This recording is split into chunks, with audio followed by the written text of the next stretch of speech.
Hello and welcome back to the Golden Ticks channel.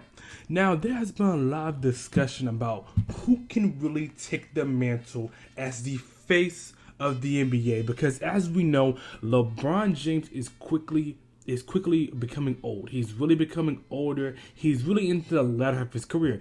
Even though, yes, he's still playing at an elite level, still a top 15, top 10 level, he's still slowly and gradually getting older. And we know his time is coming. And also, even though his time is coming, also Stephen Curry, because him and Stephen Curry are the two faces of the NBA and what two people they market the most. So in this video, we're going to be discussing who can they really make as the face of the NBA? And I got to worry about trade talk. I'm the MVP.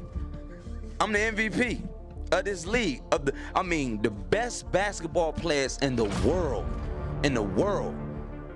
I was honored with the MVP. The MVP, the best basketball player in the world. And when I lose, this is what I got to go through. You're up 2-0. What's the story? Are you not happy, or you're only half happy, or? Still to be happy about. You're up 2-0. Job's not finished. Job finished? I don't think so. Okay. Fellas, we work all year long for it, man. Shaq the man, most dominant player in the world. Championship, it's ours. Love it, it's beautiful. Mwah, 2G, baby, you love it. We out. Now, to become the face of the NBA, there is a certain amount of criteria you have to meet to be able to be at that marketable standard. One, you have to be marketable. You can't have stuff that you have had previously on your record. You have to be marketable. Two, you have to be good at the game of basketball. They're not going to be having a role player as the face of the NBA because they're not going to be able to have highlights. They're not going to be able to really endorse a team, really be able to push a team to win the NBA championship. You're a role player. You're not the best player on the team. You're not the leader on the team. So you have to be the best player on the team, and you have to be the best player on the team to be able to be facing the NBA. You also just have to be charismatic. You have to have some type of personality that the media can resonate with. Because one of the reasons why Kawhi Leonard was never really the face of the NBA, but just one of the best players in the NBA, because he didn't talk to the media, which is not a problem. You're not required to talk to the media, but Kawhi Leonard wasn't charismatic to the media besides a couple moments he had, and that's why the media really pushed those moments, because he was the best player in the NBA and they wanted him to have some type of recognition besides putting up his clips. So you have to be charismatic, you have to be talking to the NBA media, which is why to a certain extent Curry is such high on people's standard with marketability. Because Steph Curry has a personality, even though he wasn't directly the best player in the league besides 2015 and 2016, he still has some direct contact with the NBA media. So let's get into a couple of players that could fit this category. Now, what comes to people's minds very highly is the person in Toronto, Scottie Barnes. Now, the reason why Scottie Barnes is kind of a hot commodity sometimes is because, one, he's actually good at basketball. Scottie Barnes is actually the cornerstone of the Raptors building system. They have went straight to rebuilding, which I'm glad they're doing. But there's something I fear about Scottie Barnes is his personality, because there has been a plethora of clips going around of Scottie Barnes not being the smartest person. So Scottie Barnes, while he's being good at the game of basketball, his marketability isn't really that high, because yes, he's in Toronto, Canada, which isn't have much market. But the thing about social media and what's going on now is that even though you're not even a high market standard like LA, New York, there is still ways for you to be marketable even though you're not really that high, like Vince Carter. Vince Carter was getting a much more hype and much more marketability even though he was in Toronto, but it's because of the way he played. So I feel like Scottie Barnes, if he can somehow get his personality not different, but somehow find some way to connect to the fans, then he can somehow be up there and also be better at basketball, because people about the name ahead of him are just better at basketball.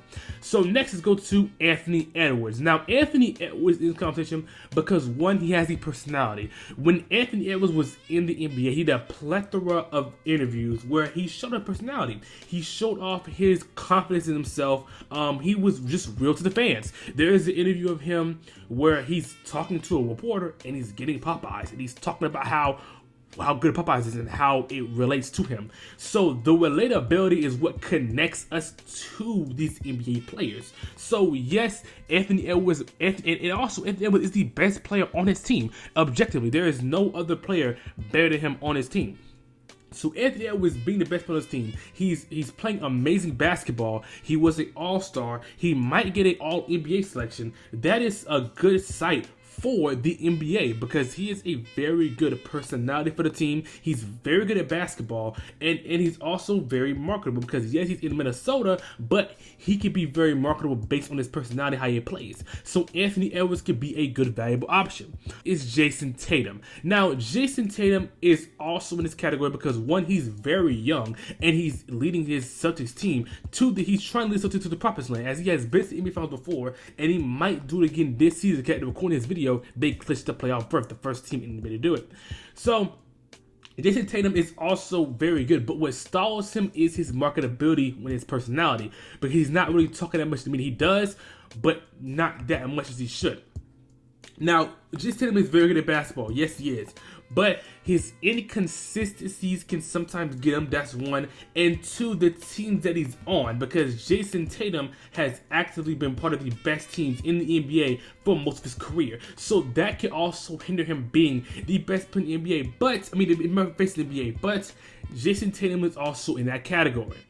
Now, let's go to Luka Doncic. Now, Luka Doncic can be the face of the NBA up actively. He really can. Luka is amazing at basketball. He's one of the best players in the NBA. Every single year he has played in the NBA, he's an all-star. He's always on NBA play. He's always putting up highlights, and he has a personality. But the reason why he might not be is because of how the NBA is and how they probably want to push a American-born player rather than a European-born player. Because I'm probably gonna put this first take clip here, or maybe just show the video of it. But Shannon Sharp and Stephen A. Smith was actually talking about who would face the NBA, and they just didn't mention Luka or Jokic because they can actively be the face of the NBA as they fit every criteria. Now, Jokic might not fit the charismatic criteria, as people say he doesn't care about basketball. He doesn't really talk to the media. But when he actually does talk to the media, when he actually does show personality, you can see that side of him. But Luka fits this criteria perfectly. He's good at basketball. He's amazing at basketball. He's an elite player. He's a top 10 player right now. There is no player that is top 5 borderline, because Tatum is top 10 borderline. He's 8, 9, 7. No, Luka is top 5 in NBA right now. He has a personality. He's on a Dallas Mavericks team, and he's trying to push them to the playoffs. So if his team gets better, if the NBA knows how to market Luka, he can be the face of the NBA. There's no doubt about it. Luka Doncic can be the face of the NBA. But I'm going to say somebody that I think is actually going to be Victor Wembanyama. Now, the reason why I say this is because Victor has a lot of things going for him. One, he has the hype. Victor Wembanyama, I don't watch college basketball, I don't watch Euro basketball like that, but when I knew Victor was coming over and I knew Victor, the player he was, I actively was watching his games, I actively was studying his film because I wanted to know how he was going to be in the NBA, how he was going to transition, everything like that. And Victor Wembanyama has everything he can. Now he has the marketability. The Spurs and the NBA is pushing Victor to the moon because they know what he can be and who he is. Victor has everything in the bag to be in that area. Victor has the defense. He's actively breaking records and can average a 5x5 in the NBA. He's good at defense. He's amazing on offense, and he's on a Spurs team that has a marketability because they pushed Tim Duncan. So this team, Victor Wembanyama, can actually be the best player on the team. The only thing that will hinder him is the media and him talking to personalities, because I've seen him talk to the media, I've seen him do some things, and he has the ability to be able to be in that area. So Victor Wembanyama, in my opinion, can be the face of the NBA when LeBron retires, and it makes sense as Victor, people see him as the next coming, as his player building skill set fits that area. And he's showing that way in the latter half of the season as he's gradually getting better. What rookie do you know is gradually getting better as the season goes on? That's not normal. Usually a rookie plateaus as they're still trying to get used to the NBA. They're still trying to get used to what they can do. As Victor Wembanyama has learned what he has done in the first half of the NBA, took it, and now in the next half is gradually getting better. That's new and that's different. I feel like Victor Wembanyama can be the next face of the NBA if pushed correctly.